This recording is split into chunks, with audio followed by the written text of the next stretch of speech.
Two peas in a pod. Meghan's favorite mouthpiece, Omid Scobie, says that he was happy to burn bridges with the royal family as he ran away from London to LA to pursue a storytelling career, as he calls it. The similarities between these two are just never ending. Hello, everyone. Welcome back to the King YouTube channel.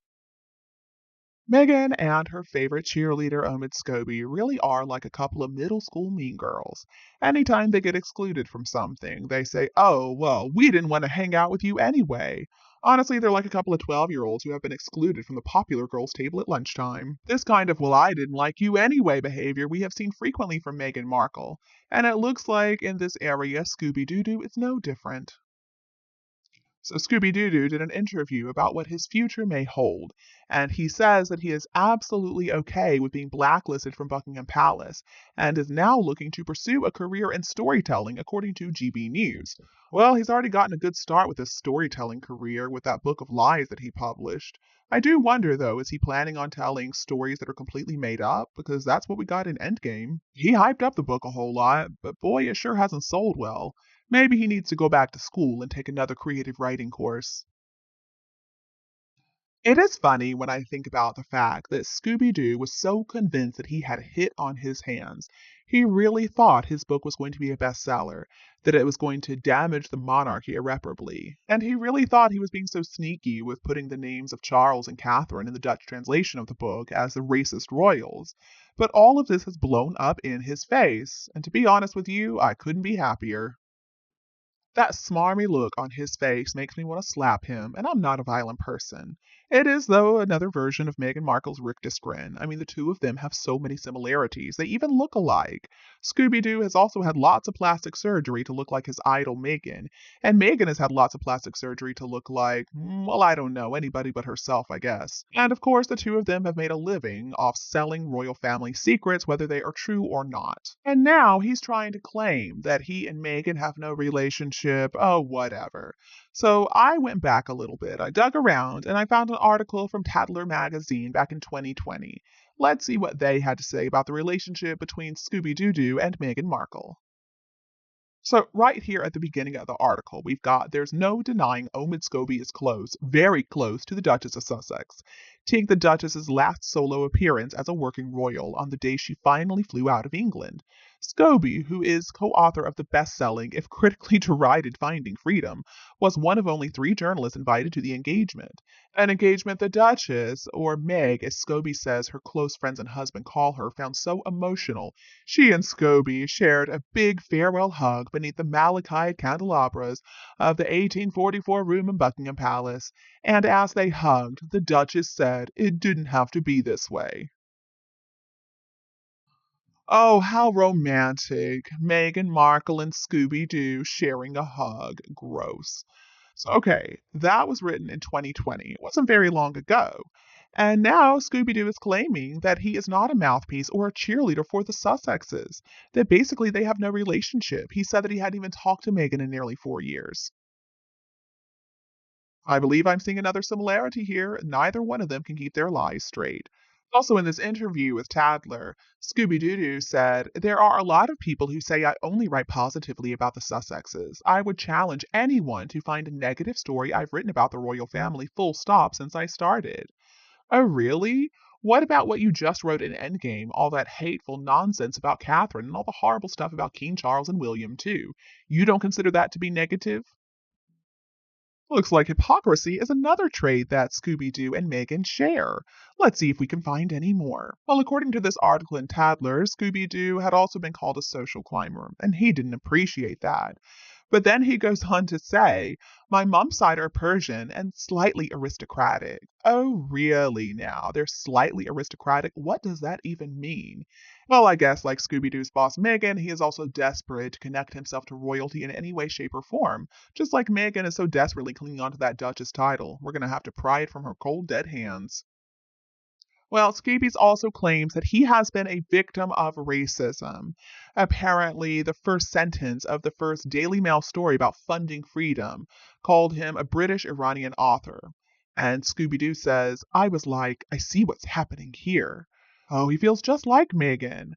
So he also said, having witnessed what they've gone through, I already felt for them. But have I now experienced a sliver of what they're up against? Absolutely. Oh, pulling the racism card when somebody dares to disagree with him. Who does that remind you of? So let's see the list that we've got so far. Desperate to be viewed as royal, check. Accusing people of being racist when they call them out on their BS, again, check. Too much plastic surgery, check, check, check. Maturity level of an 11-year-old mean girl, again, we got a check there. Oh, and let's not forget pretending to be happy when they're excluded and snubbed. Again, a big fat check. But just wait, my friends, there's more. As the Tadler article reports, there was some mockery about his age. A profile in the Times by Andrew Billen had Scobie as having just turned 33. Cue howls of mirth and people pointing out that he was 39 or 38 or all sorts of ages. What had he made of that? Well, Scooby Doo Doo says, I wish someone would ask me firstly. Ask what? My age. I'm 38 years old, not 33. There's a celebrity website that says I'm 30. There's another website that says I'm 34, and one that says I'm 20. Oh, he was so excited about that one, you could just tell. So again, like Megan, we're not sure how old these people are, probably because they're not even fully human. The two of them both have this weird, uncanny AI look to them. It's scary, to be honest with you. They're like evil, narcissistic robots that have somehow infiltrated our society. How do we get rid of them? It's also time for both Scooby Doo Doo and Megan to give it up. We know the two of them are working together. They have been this entire time. Other people are seeing it too, other people are reporting on it. At this point, I'm beginning to suspect that the palace is not going to do anything too extreme to punish Scooby Doo. If they were going to file a lawsuit, for example, I kind of think we would be hearing about it already. I hope I'm wrong on this. I really do. I mean, the palace has every right to call him to account for what he said. But at the same time, I suspect they're going to maintain their never complain, never explain mantra and just move on. So, with that in mind, it doesn't make sense to continue with this charade that the two of them have no relationship. According to an exclusive in the Mirror, Meghan Markle very much is in contact again with Scooby Doo. And most likely, we are going to see the two of them working together in the future again pretty soon. In an interview that Omid Scobie did with the New York Times, he admitted that he is looking into other mediums for his next choice. He told the New York Times, quote, my passion has always been in storytelling, whether that is through writing or podcasts or TV or documentary. A podcast? You don't say. Well, then he and Megan would have another thing in common. She's also got some experience in the podcasting field, I've heard. I bet she could give Scooby Doo some great tips on what not to do. Like maybe don't make up stories that are easily refuted, don't talk about yourself the entire time. Those would be some pretty good tips for starters. And royal expert Jane Owen believes that Meghan could very well make a strategic move to align herself with Scooby. She says that she thinks it's very likely that Meghan is going to be interested in Scooby Doo Doo's decisions, saying that she should really keep him on side. Speaking with the Mirror, Jane said, quote, if he's operating at a high level, it would probably be strategic for her to work with him so that she can shape his narrative and keep him on side, especially given that she seems to be working more seriously on her career in producing. What career in producing is Miss Jane Owens talking about, though? Last time I checked, nobody wants Megan to produce anything. And I know we've heard the news that Netflix bought the rights to that Meet Me at the Lake book, and that supposedly they were going to let Archwell Productions handle it. But we haven't heard any more news on that front, and something tells me they're not just going to give Megan free reign on this project. I mean, do they want it to fail? But I do agree, it would be a great idea for Megan to keep him on side because, let's be honest here, Scooby Doo knows the dirt on Megan. He knows about all the skeletons piled high in her closet. And actually, I think that information would prove to be a lot more valuable than the lies he's peddling about the royals. Wouldn't that be a real treat for all of us if Scooby Doo turned on Megan and published a whole book about her and Harry? Now, that is something I would probably read. Jane Owen went on to say, however, I think it remains to be seen if they will actually make something together. I think it will depend on how popular he turns out to be in Hollywood. Sometimes notoriety can translate well into a career in Hollywood, but it can also fizzle and die. Fizzle and die? Oh, you mean like Meghan and Harry's dreams and careers ever since they moved to California?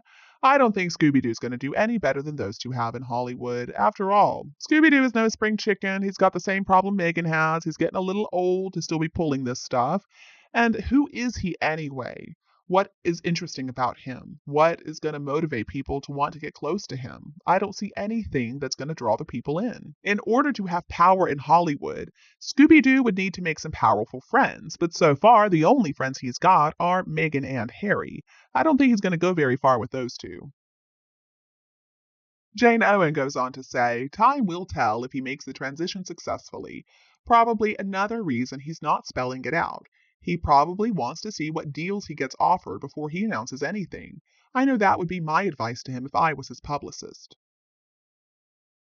Doesn't that sound just like Meghan, though? I mean, she and Harry are still trying to push this narrative that they've been offered all these deals, so many deals that they've had to turn most of them down. But what exactly are the deals they have agreed to? We haven't heard or seen anything from those two.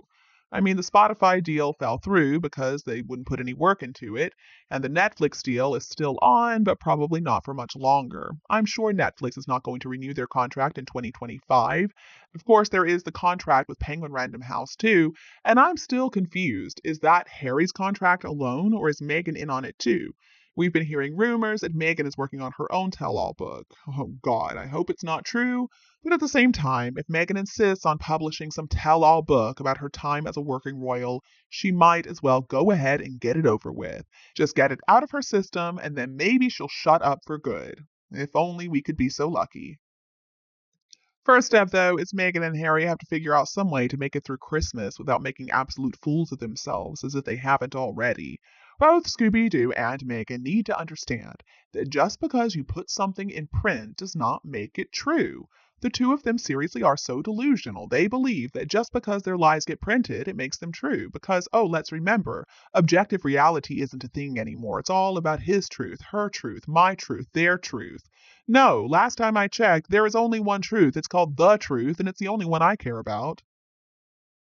And as for Omid Scobie, he needs to shut his mouth once and for all about the royals. Maybe he will, since he's not even living in the UK anymore. It doesn't make sense for him to continue to talk about this family. He told the New York Times, I was more than happy to burn my bridges to tell this story, because I think that to tell the best version of it, you have to shine a light in the darkest places.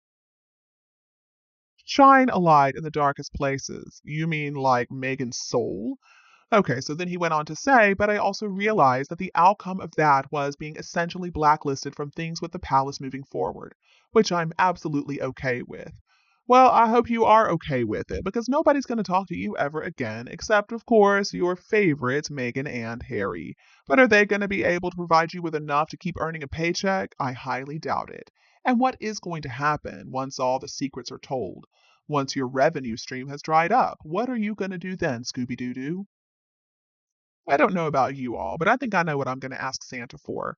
Santa, in 2024, I don't want to see Omid Scobie's name again. I don't want to see Meghan Markle's name again.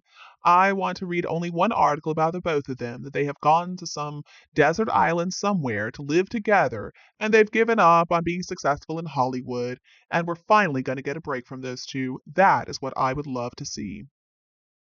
And you, what do you think of the relationship between Omid Scobie and Meghan Markle? Please let me know your opinion below in the comments section. If you enjoyed our video today, don't hesitate to like and share it with anybody else who would appreciate it too. And don't be afraid to click the subscribe button to get more updates in the future. Thank you so much for tuning in, have a lovely weekend, and we'll be back to see you all tomorrow.